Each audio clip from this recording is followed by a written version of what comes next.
In this tutorial, we will be looking at creating a condition in eFORMz. I have opened my project here, and if you'll notice in the viewer here it says eFORMz, that's the incoming data. Go to page 2 of this data file, it says eDirect Plus, and if we go to page 3 it says touchpoint, and you can keep scrolling, eFORMz, eDirect Plus, touchpoint. So what I would like is for each instance of eFORMz, I would like the eFORMz logo to display. And for each instance of eDirect Plus, I'd like the eDirect Plus logo to display. And for each instance of the touchpoint in the data file, I would like the touchpoint logo to display. So to do that, we can use conditions. And to get this ball rolling here, I already have added my images in the project by right-clicking the project, selecting Properties and Images. And I just selected the Add button. And as you can see, there are all the images right there. So I have my images, so what I'm going to do is obviously I need information to act on, and what is that flag going to be? What is the condition going to be? Well, it needs information before you can set a flag, so we will create a variable right here that will pick up all of the data that we're going to use to act on. And if we do just a left-click drag over the string of characters, right-click and select Add Variable, and we can go ahead and give this a name. We can just call it condition sample. Oops. That'll work. And select OK. We have our variable. If we scroll, we're picking up everything, so that's good. So we have our variable, we have our information picked up. Now we would like to place our images based on condition. So let's just place the image up here in the top left, right click, and select Add Rule, Load Image, and we can just keep the name Rule 1, and we'll select Condition Sample, the variable we just created for our use variable, and select OK.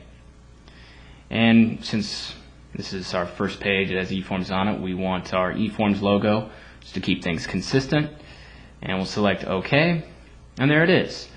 Unfortunately, if you go to our next data page here, eFORMz logo is displaying even though eDirect Plus is showing, and the eFORMz logo is displaying even though touchpoint is showing. Well, we don't want that. We only want it showing when eFORMz is being picked up by the variable. So what do? This is where the conditions come in. We can right-click our rule here and select Add and Condition and is equal to. There are a variety of choices you can select from the drop-down menu. Is not equal to, is less than, greater than, starts with, ends with, contains, and matches.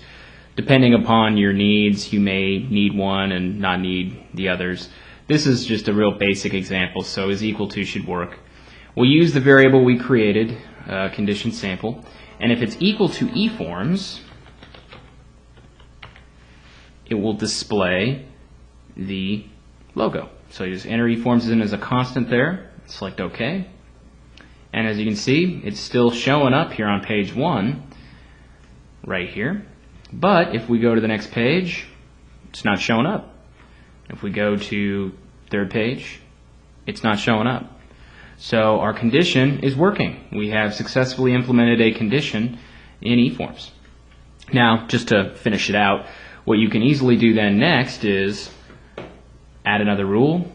And let's just put it in the same place, load image, rule 2, same variables before, and this time we'll do the eDirect Plus logo, select OK, and there's the eDirect Plus logo showing up on every page. We obviously don't want that, so let's right click our rule again and select Add Condition is equal to, and if condition sample is equal to eDirect Plus,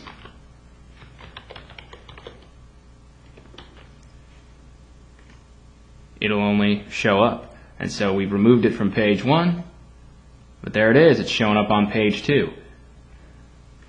So, just to be consistent, let's go over to the touch point and let's do this. Right click, Add Rule, Load Image, select Condition Sample, select OK, and touch point logo, select OK. It's showing up. Obviously it'll be showing up on all the other pages as well, so to remove that, we right click the rule, select Add and Condition is equal to, and we will make this equal to touchpoint. There we go. It is case sensitive, by the way. So that is a good thing to point out. It is case sensitive if you're using a constant or if there's a value in a variable that you're using. So the condition will look and will determine case sensitivity. And enter it in and OK. And it's showing up on page 3. And it's not showing up on page 2. And it's not showing up on page 1. So we have successfully implemented 3 separate conditional statements successfully in the eFORMz composer.